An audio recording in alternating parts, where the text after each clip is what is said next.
So first of all, I really want to add my congratulations to Andy Eder, who has been such a leader in New Haven in the work that he's done there, and also to David Nee, my long colleague and friend, who for many years has been the supporter and shared his skills and knowledge with not only me, but with all of his colleagues.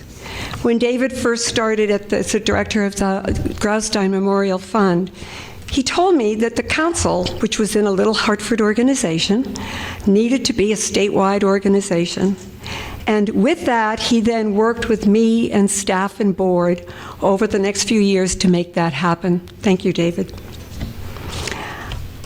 I want to share with you I also want to thank the current and the past staff of the council. When I started, there was just me and Lila, and it was a great twosome, and we really worked well together. And now we have Deb and Carol and Lori and Loretta and Carla, and they've all, along with the people along the way, really made the difference of what is really happening in Connecticut philanthropy. They've done the work. They've done the hard work.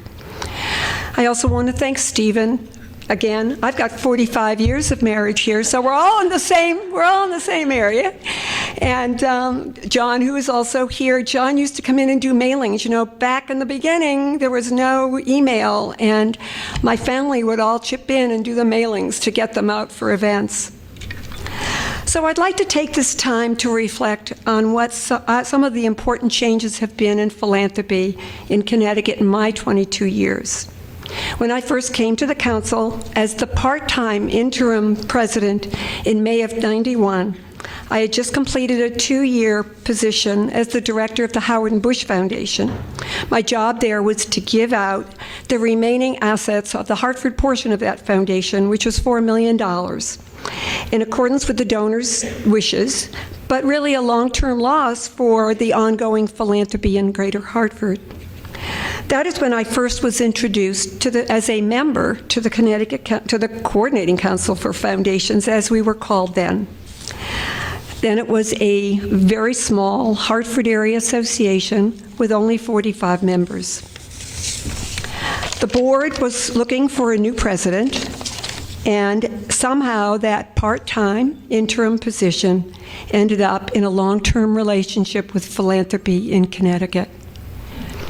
For me, it has been a wonderful journey that has provided an opportunity to realize my intellectual curiosity, my passion for the work, and a direction for my energy.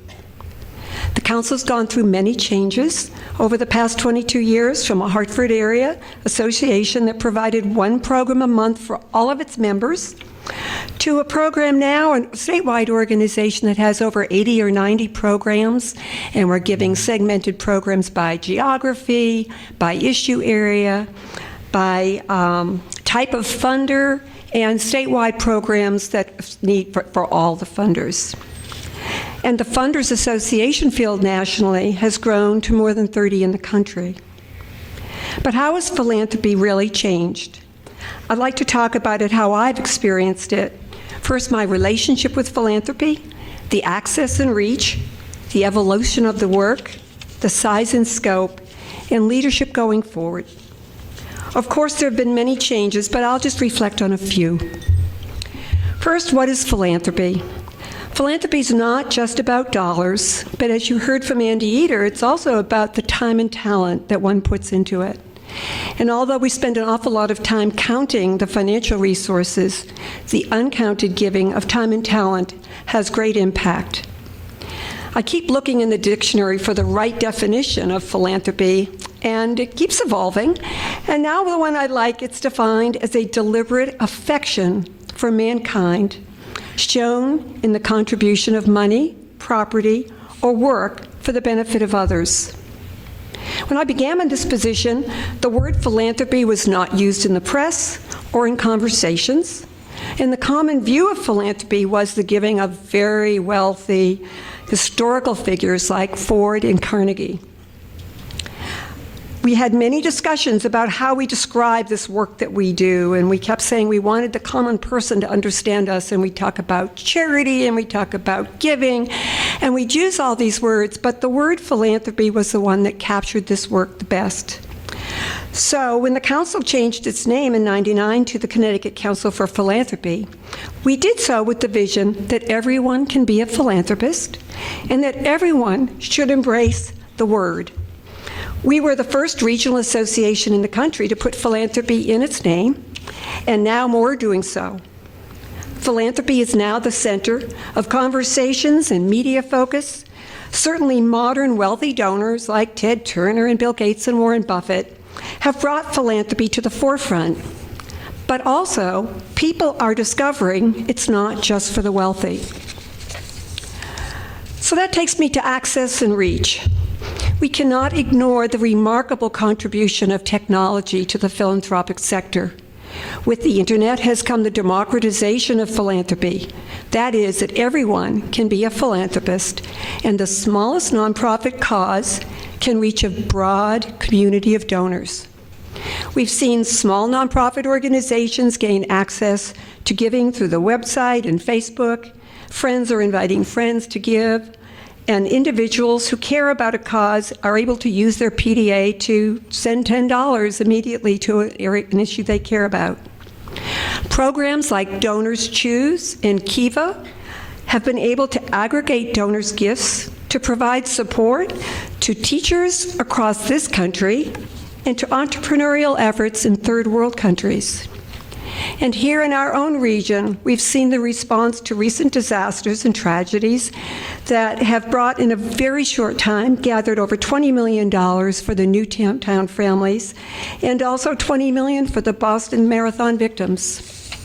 Basically, the internet infinitely expanded the reach of causes and issues and the opportunity for all of us to be involved in giving. So how has the field really evolved here? Watching this evolution of foundation community has probably been one of the most fascinating parts of my experience. Two areas I will focus on are the results of long-term investment and the willingness to work together.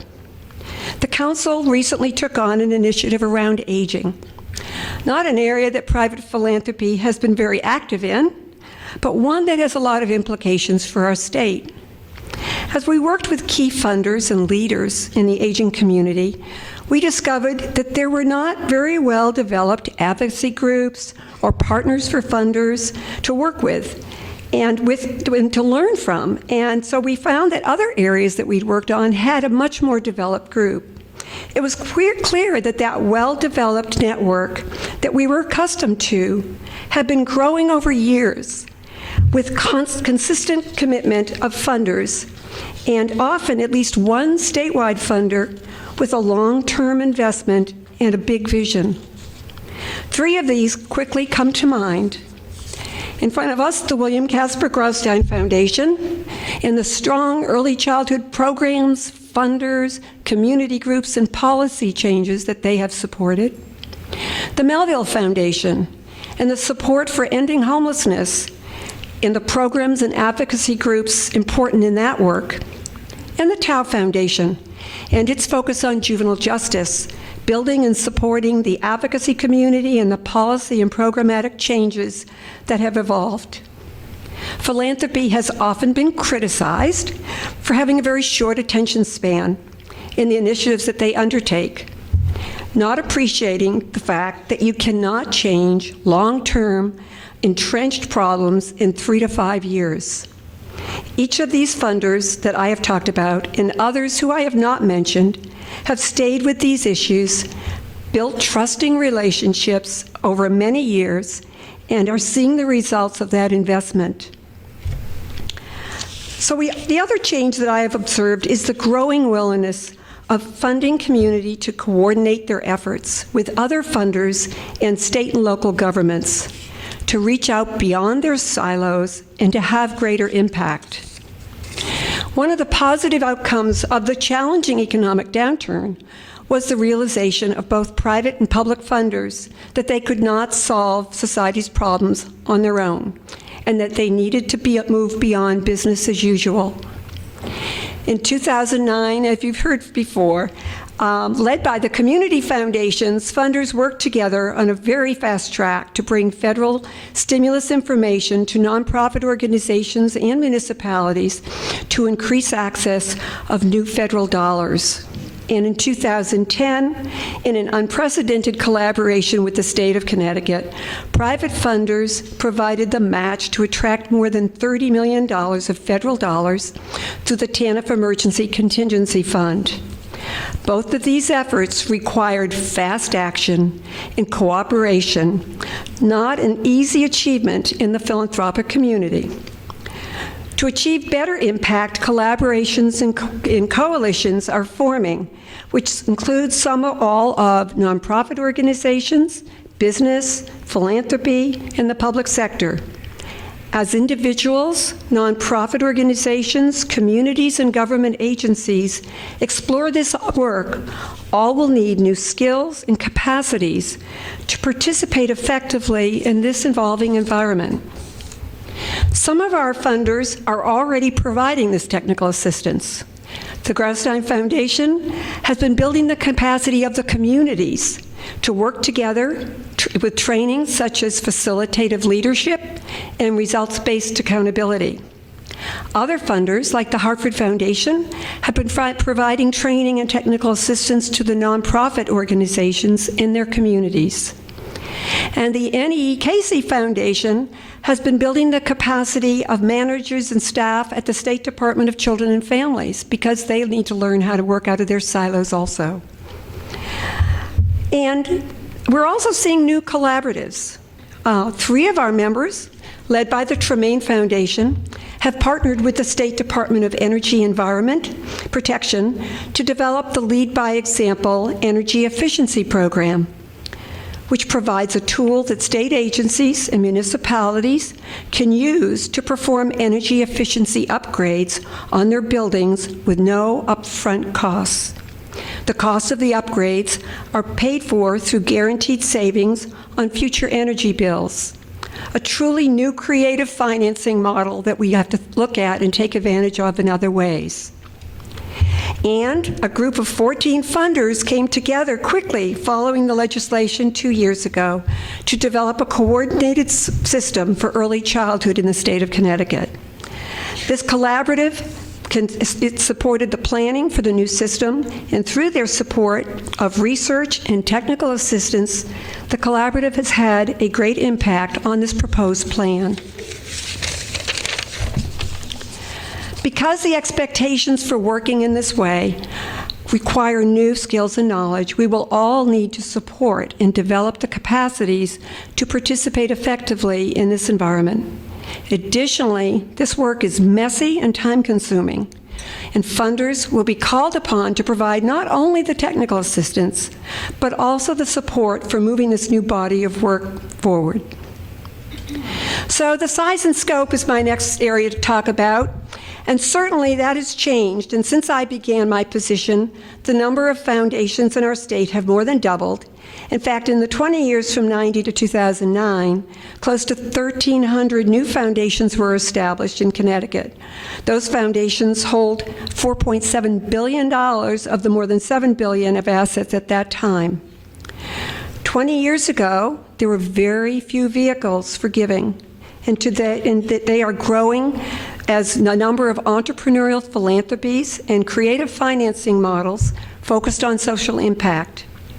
The development of new ways of doing philanthropy and the terms to identify them include venture philanthropy, impact investing, mission investing, blended giving, asset aggregation, and most recently, social impact bonds and pay for performance.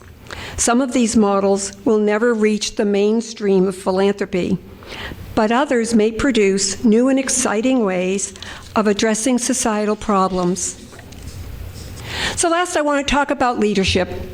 The community foundations across the state are all reporting that the long-expected executive transition is now taking place. I'm one of those. As we see this movement, the sector should be preparing and developing and mentoring the next generation of leadership. both for the nonprofit and the foundation sector, because we're seeing it in foundations also.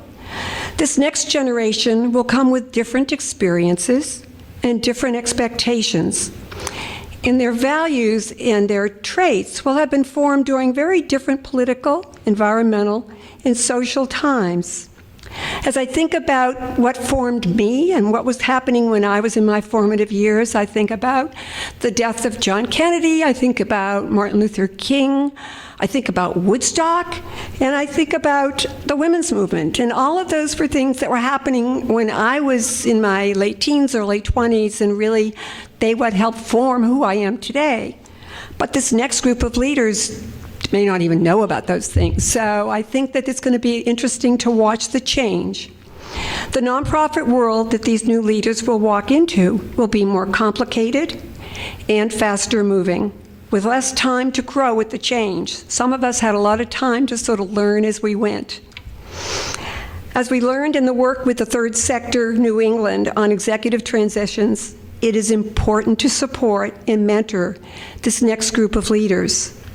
I step away from this work knowing that the next generation, and that includes Maggie, whom I am sure you will embrace the same way that you have embraced and supported me all of these years, will take the sector to new heights and provide the innovative leadership required in this rapidly changing world.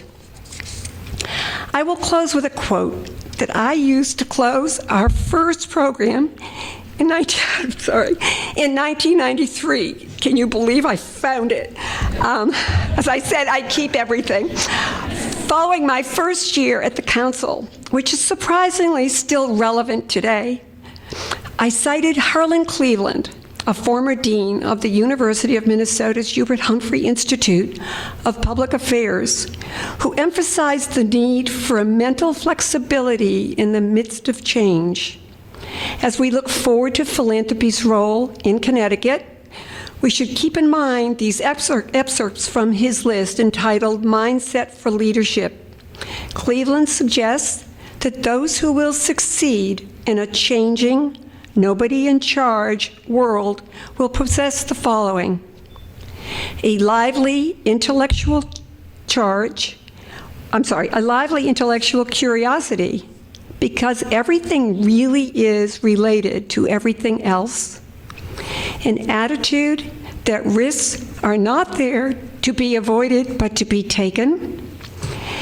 And the feeling that crises are normal, tensions can be promising, and complexity is fun. Thank you.